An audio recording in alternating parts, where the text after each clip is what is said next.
Қайырлы күн баршаларыңызға. Бүгін сіздермен осындай өте дәмді, өте жұп-жұмсақ болып пісетін алма қосылған бәліш дайындаймын.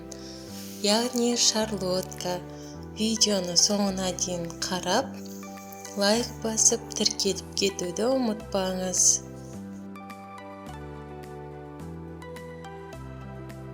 Қамырына қажетті заттар: жұмыртқа, қантты қосып, екеуін жақсылап миксерлейміз.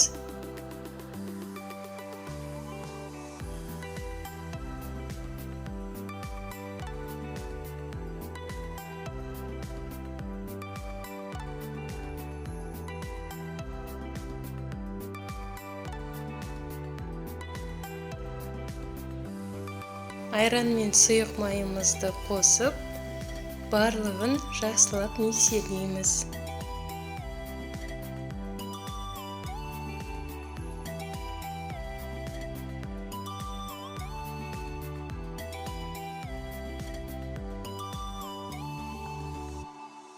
Алдын ала електен өткізіп алған ұнымыз бен қопсытқышымызды жақсылап араластырып, екі бөлікке бөліп, массамызды жақсылап іртігін қалдырмай миксерлейміз. Ұн мен қопсытқышты барлығын бірден салып жібермей, екі бөлікке бөліп салған дұрыс болады. Сол кезде қамырымыз қатты басылып қалмай, өте жұп-жұмсақ болып, көтеріліп пісетін болады.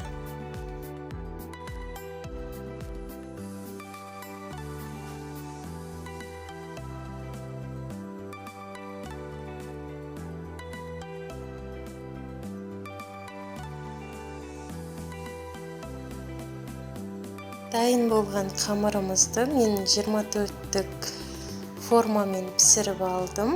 Астына міндетті түрде пергаментный бумага төсейміз. Сол кезде бисквитіміз ыдысқа жабысып қалмайды.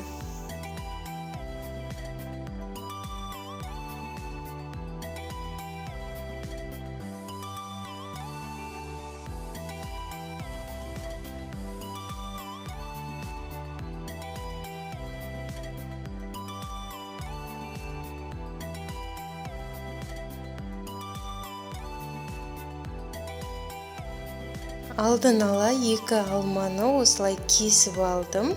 Пирогымыздың үстіне гүл тәріздес етіп, осы видеодағыдай салып шығамыз.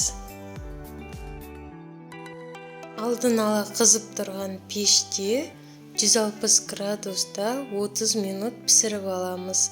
Пешіміз міндетті түрде алдын ала қызып тұруы керек. Сол кезде бисквитіміз өте әдемі болып, көлемді болып пісетін болады.